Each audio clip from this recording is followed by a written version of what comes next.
Saber contra quién o contra qué compites, luego de haber aterrizado correctamente el problema, es uno de los pasos más importantes que puedes dar al inicio de tu startup.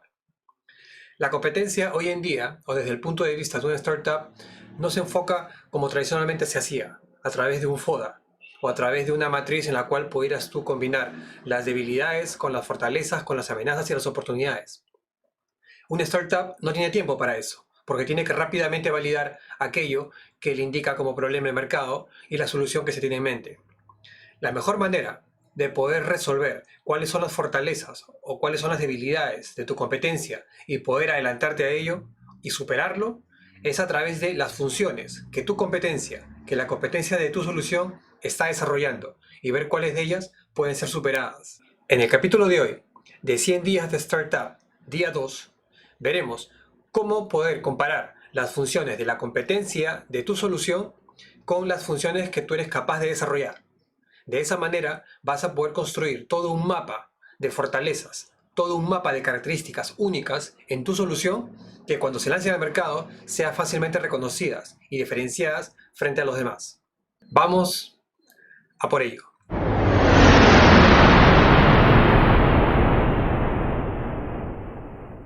Para llevar a cabo esta comparación, les he traído algo que yo llamo la matriz de competencias.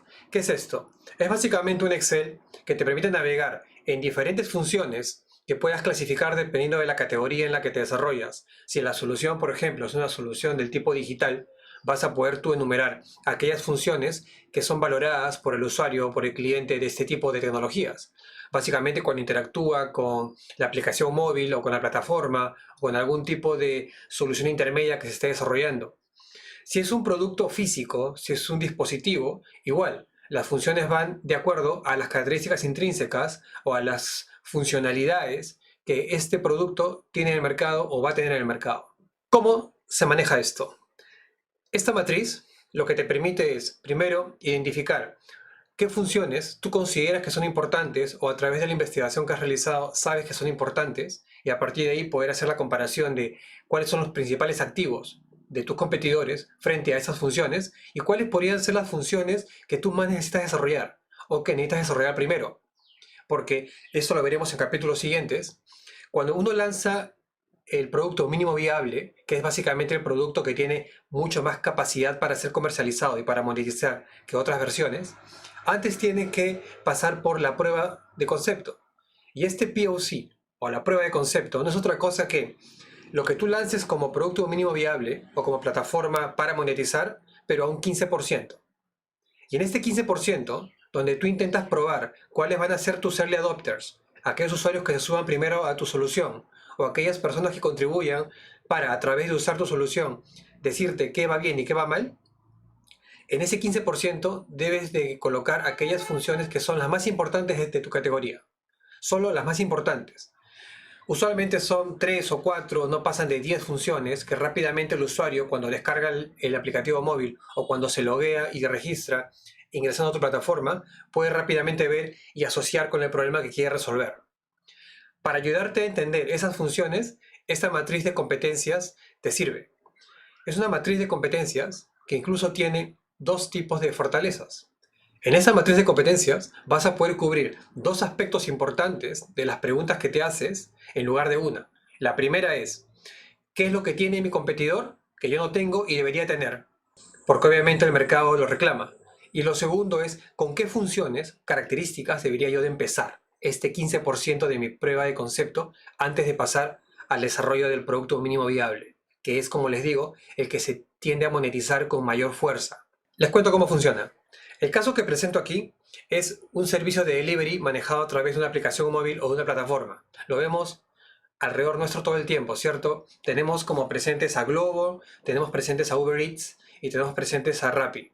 El ejercicio que vamos a desarrollar lo que quiere hacer es validar cuáles funciones son importantes dentro de estas tres competencias para que nuestro startup pueda tomar lo mejor de ellas, incluso superarlas. O al menos tener mapeadas cuáles son las fortalezas a nivel operativo, a nivel funcional, a nivel de percepción del usuario, que puedan ser rápidamente aterrizadas en nuestro modelo de negocio y de repente desarrolladas. Ojo, acá hay una puerta abierta enorme para que cuando ustedes reconozcan una función que sea muy interesante para el mercado, ustedes puedan incluso reinventarla, rediseñarla completamente. ¿Y por qué digo rediseñarla completamente? Porque no porque la función sea buena para un mercado y porque este competidor la ejecuta muy bien, quiere decir que es lo único que se puede construir. Piensen ustedes en esto. Cuando Facebook permitía y permite compartir imágenes, no tiene la capacidad o no tenía la capacidad de filtros, de modificación de contenido, incluso del tratamiento de la imagen que tiene ahora. Instagram sí lo pudo tener mucho más rápido. Entonces, imagínate un Instagram frente a Facebook en el momento del día cero, el día uno, cuando estaban pensando en las funciones, diciendo, no, pero si Facebook ya levanta imágenes, ya te permite taguearlas o te permite hacer una modificación sencilla, ¿para qué lanzar una aplicación móvil que haga eso?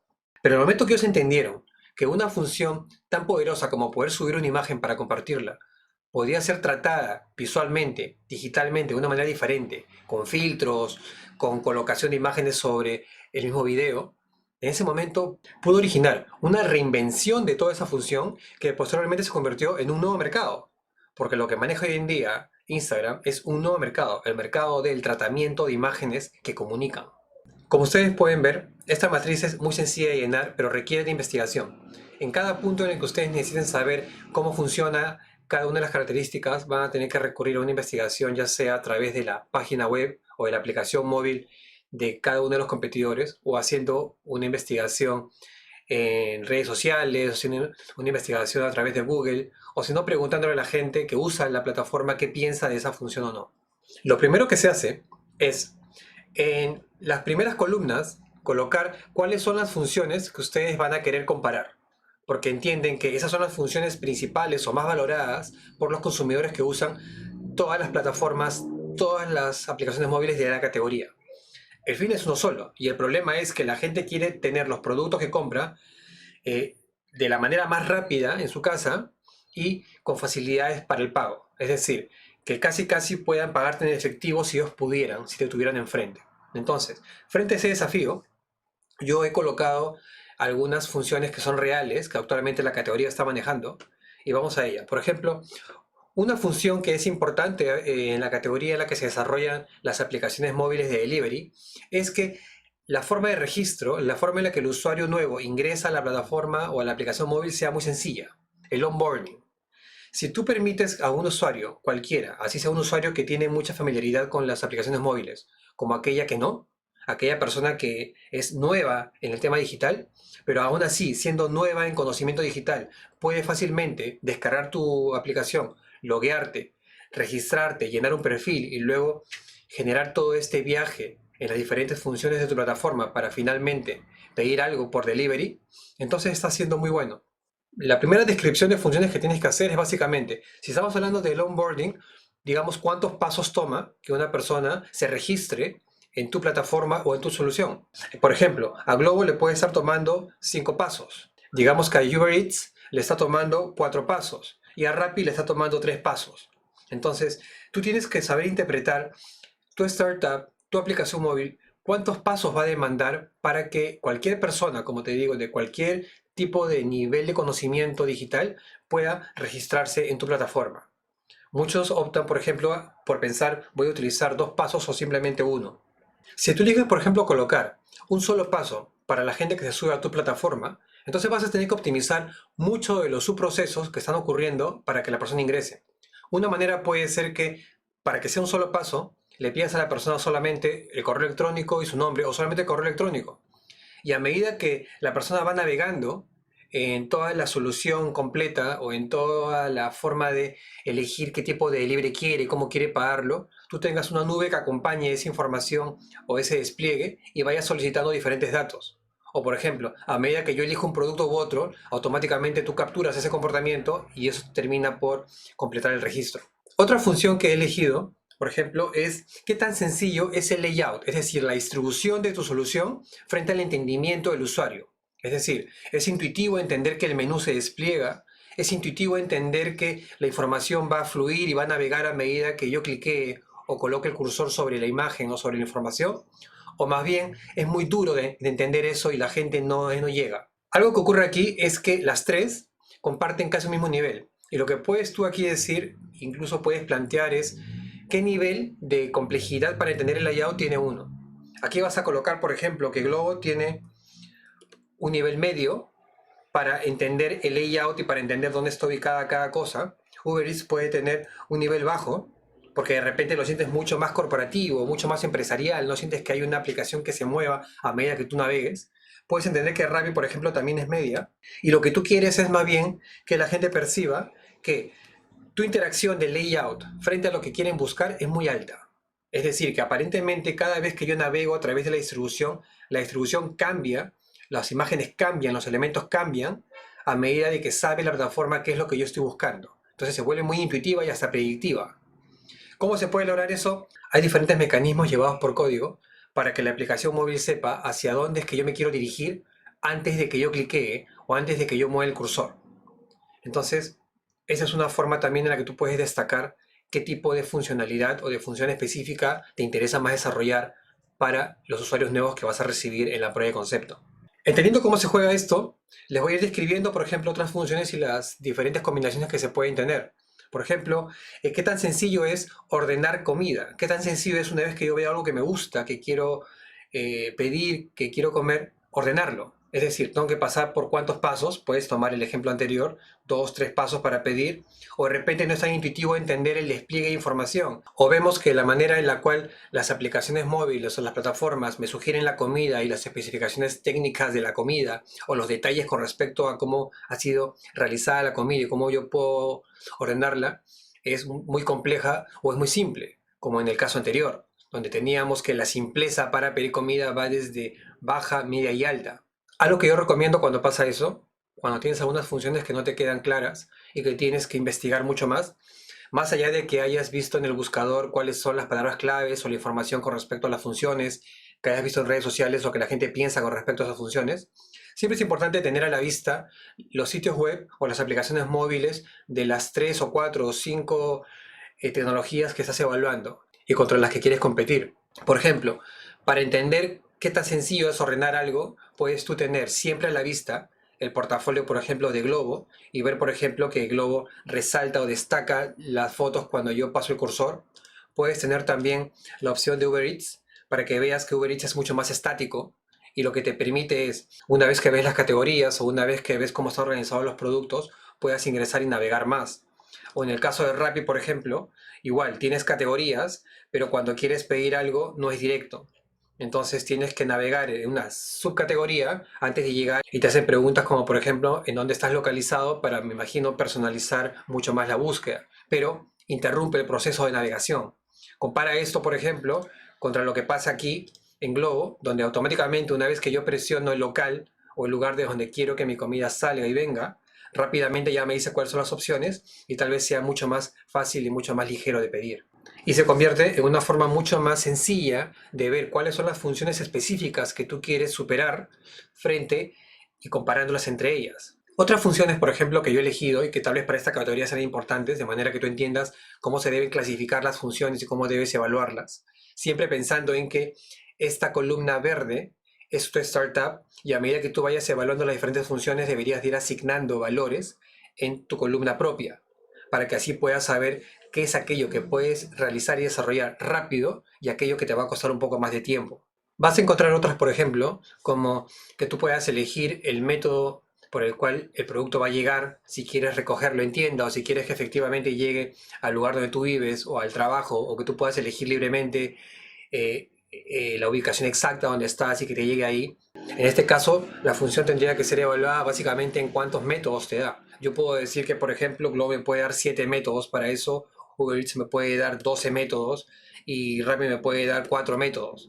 Y finalmente decir, mira, ¿sabes qué? Solamente voy a colocar yo 2 métodos para que la persona pueda elegir el tipo de delivery que quiere. Ya sea que venga el delivery o que yo vaya o hasta un punto intermedio. Entonces, de eso depende mucho las funcionalidades que tú vas a ir plasmando y diseñando y construyendo dentro de tu plataforma. Una función que tal vez es de las más importantes, el tiempo en el cual va a llegar el producto. Eso depende básicamente de las rutas y de dónde sale tu comida. Si el restaurante que tú has elegido se encuentra a 20, 30 cuadras de donde tú vives, es muy diferente a un restaurante que está tal vez a 1 cuadra. Los tiempos van a depender de eso. Pero básicamente acá tienes que colocar un estimado. Si tú piensas que Globo, por ejemplo, va a llegar en 15 minutos, puedes colocarlo así. Si piensas que Uber Eats, como tiene mayor cantidad de flota o tiene mayor control de la ruta, puede llegar en 10 minutos, también lo colocas ahí. De repente Rappi llega en 30 minutos y dices, bueno, por ese lado ellos tienen un pero y lo compensa con otras funciones que son mucho más poderosas. En ese caso, tú tienes que tener siempre un estimado y decir, bueno, lo que voy a hacer es tener una selección en el menú de platillos o de comidas que todo el mundo tenga cerca. Y en ese caso, tú, por ejemplo, acortar el tiempo y decir, ok, yo voy a hacer la gran promesa de entregar cualquier tipo de comida en 5 minutos. Y otras pueden ser, por ejemplo, que tú tengas la posibilidad de hacer el tracking a través de tu teléfono móvil de por dónde es que va el que reparte de la comida o el que te la va a traer. Y de esa manera tú puedes ir controlando, incluso enviándole comentarios, enviándole mensajes, para que la persona pueda llegar de la manera más óptima. Como ven, hay muchas funciones que se pueden colocar dependiendo del objetivo que quieras cumplir. En este capítulo 2 es importante que ustedes puedan analizar correctamente las funciones que quieren ustedes contraponer, que quieren comparar entre la competencia que tienen y a partir de ahí analicen cuáles son las que a ustedes más les importan para desarrollar en la prueba de concepto. Ven ustedes que en el gráfico aparecen algunas celdas marcadas con gris. Básicamente, estas celdas marcadas con gris, una vez que ya tengas todo el mapa referencial, te ayudaría a entender que aquellas que están marcadas en gris van a representar ese 15% de funciones que necesitas construir para la prueba de concepto. Así se juega esto. Cada vez que tú tengas las funciones correctamente comparadas, vas a marcar aquellas en gris que al final van a representar ese 15% necesario para empezar a ganar early adopters. Espero haberte ayudado en este capítulo número 2 para entender cómo analizar la competencia en base a las funciones que tienes tú que identificar en cada una de ellas y superarlas. Recuerda que esta sesión se complementa con la sesión número 1 donde aterrizas el problema correctamente. Sin problema, es muy difícil que tú puedas encontrar cuáles son las funciones que tu mercado va a valorar, porque no sabes hacia dónde apuntar. Mi nombre es Jorge Toledo Chacón, soy director de School of Startups, un programa de 9 semanas que te permite transformar cualquier idea que tengas en mente o incluso una startup que ya esté en camino y llevarte a la posición de startup disruptivo. Con la ayuda de startups reconocidas, que serán tus instructores y te enseñarán los do y don'ts de aquello que han realizado, también podrás enfocarte totalmente en el bootstrapping, es decir, vivir de tus ventas sin esperar el capital de un VC. Y lo más importante tal vez, tendrás en el transcurso del programa acceso a corporativos para poder construir pilotos viables. Muchas gracias por estar aquí y nos vemos en el siguiente capítulo. Adiós.